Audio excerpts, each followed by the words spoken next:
บอสโจทนบ่ไหวได้พอถึงหลาน้อยอุ้งอิงแบบนี้พอถึงแบบใดนั่นก่อนอื่นต้องขอกล่าวคำว่าสวัสดีครับผมสวัสดีไปยังพี่น้องปองปายมิตรหมอกแทนแฟนหมอลำยินดีต้อนรับเข้าสู่ช่องไทยซีเกตชาแนลพี่น้องปองปายมิตรหมอกแคนแฟนหมอลำมาพอกันก่อนเที่ยงครับเกือบสิเที่ยงแล้ว11:59 นาทีเมื่อคืนนี้สาวน้อยเป็นวันแท้งไปทำการแสดงที่บ้านสี่เหลี่ยมตำบลสี่เหลี่ยมอำเภอประโคนชัยจังหวัดบุรีรัมย์เหตุการณ์ที่มันเกิดขึ้นเมื่อคืนกับกีฬาน้อยอุ้งอิงบอสโจเพิ่นได้ออกมาพูดถึงแบบกีฬาน้อยอุ้งอิงแบบนี้ครับพี่น้องพ่นแล้วเพิ่นน่ะแบ่น้อยแล้วก็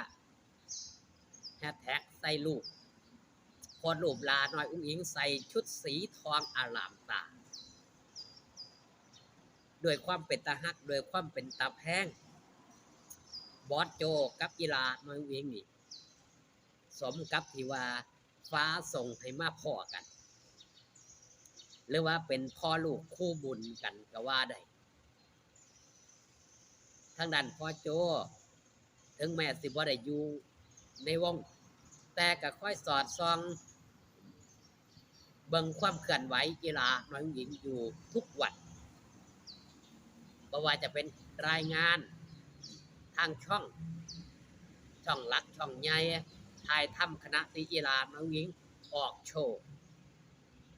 บอสโจก็สิได้โพสต์ลงทางแพลตฟอร์มแอปฟ้าทุกมื้อทุกวันครับ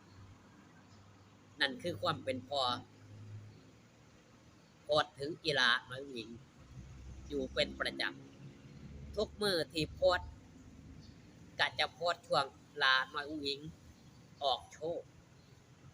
พี่น้องมิตรหมอแคนแฟนหมอลำสังเกตบ่ครับนั่นคือช่วงโชว์ครับที่เบิ่งว่าคนหลายๆอาญะลาน้อยอุ้งอิงแผลงฤทธิ์แล้วจังสันจังสี่นั่นคือผู้เป็นพ่อครับเมื่อเห็นลูกประสบผลสำเร็จ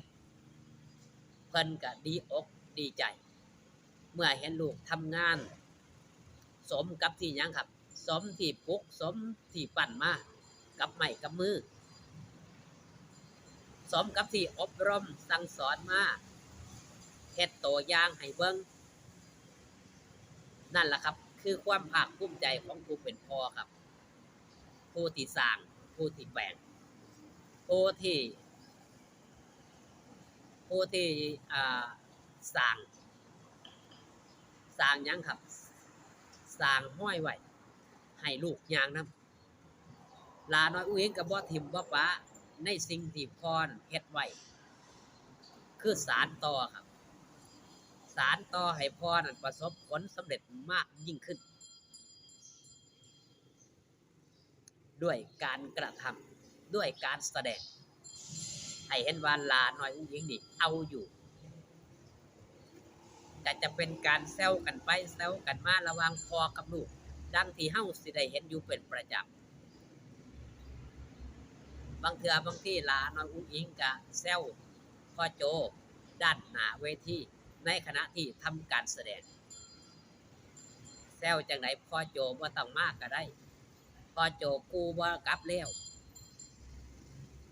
ไปกับงูเขียวแล้วไปกับงูน้อยจังสั่นจังสี่นั่นคือความเป็นตาฮักเป็นตาแพงครับเมื่อพ่อโจมีการมีงานหลาน้อยอุ้งอิงก็ค่อยโพสต์โปรโมทอยู่เป็นประจำนั่นคือความเป็นตาฮักความเป็นตาแพงของหลาน้อยอุ้งอิงที่มีให้กับพ่อโจพี่น้องมิตรหมอแคนแฟนหมอลำย้อนกลับไปเด้อครับย้อนกลับไปฟังคลิปเก่า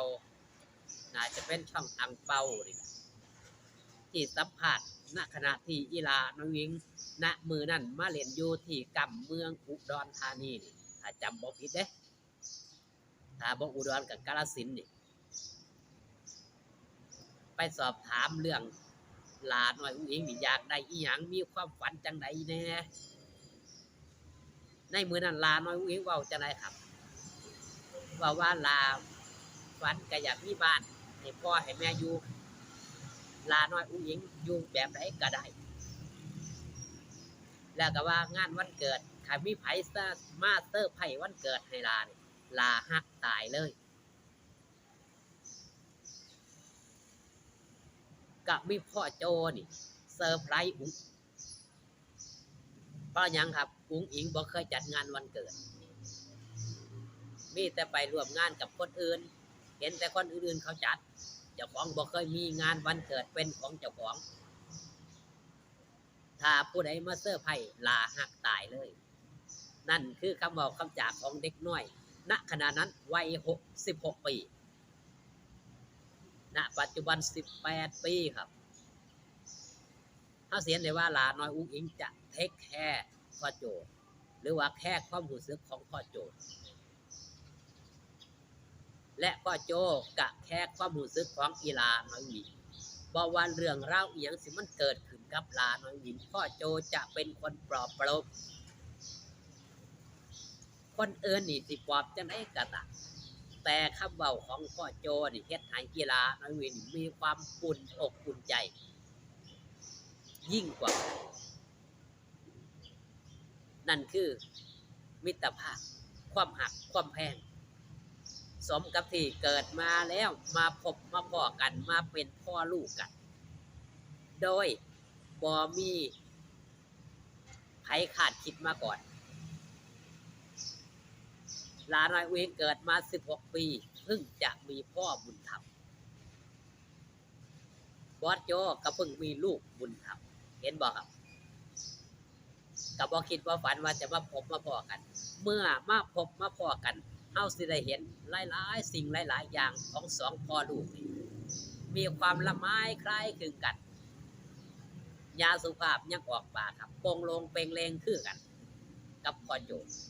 สำหรับลาน้อยข้างล่างเวทีเป็นอีกแนวหนึ่งข้างบนเวทีเป็นอีกแนวหนึ่งนั่นคือคำเว้าออกจากปากยาสุภาพเพิ่นเกิดมาเพิ่นก็บ่เคยพบบ่เคยพ้อเด็กน้อยแบบนี้มาก่อนที่สร้างความอัศจรรย์ให้กับวงการหมอลำหรือว่าญาสุภาพเองเพิ่นก็ยอมรับโดยหยังครับโดยเห็นประจักษ์ต่อตาเจ้าของเองขอบคุณที่มาเบิ่งขอบคุณที่มาแย่งครับทางช่องไทยซีเกต Channel เบิ่งแล้วอย่าลืมกด Subscribe กดไลค์กดแชร์คอมเมนต์มาเป็นกำลังใจให้ไทยซีเกต Channel นี่เด้อครับเด้อพ้อกันคลิปหน้าสบายดีครับผม